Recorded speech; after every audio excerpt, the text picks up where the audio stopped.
Head অফিসের বড়বাবু লোকটি বড় শান্ত। তার যে এমন মাথার ব্যামো কেউ কখনো জানতো?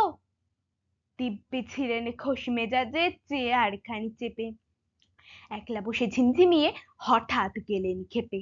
আঁতকে উঠে হাত পা ছুড়ে চোখটি করে গোল, হঠাৎ বললেন, গেলুম গেলুম, আমায় ধরে তোল। তাই শুনে কেউ বদ্যি ডাকে, কেউ বা হাঁকে পুলিশ, কেউ বা বলে, কামড়ে দেবে, সাবধানেতে তুলিস। ব্যস্ত সবাই এদিক ওদিক করছে ঘোরাঘুরি। বাবু হাঁকেন, ওরে আমার গোঁফ গিয়েছে চুড়ি। গোঁফ হারানো? আজব কথা, তাও কি হয় সত্যি?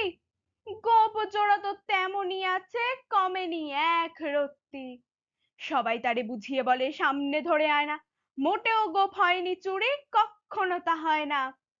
রেগে আগুন তেলে বেগুন তেড়ে বলেন তিনি, কারো কথায় ধার ধারি নে, সব বেটাকেই চিনি। নোংরা ছাঁটা, খাকরা ছাঁটা, বিচ্ছিরি আর ময়লা।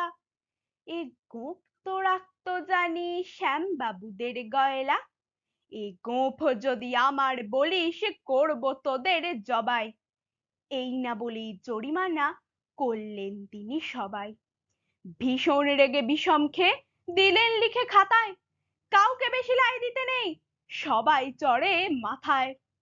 অফিসের এই বাঁদরগুলো মাথায় খালি গোবর, গোপ চোরা যে কোথায় গেল কেউ রাখে না খবর। ইচ্ছে করে এই বেটাদের গোপ ধরে খুব নাচি, মুখ্যগুলোর মুন্ডু ধরে কোদাল দিয়ে চাচি।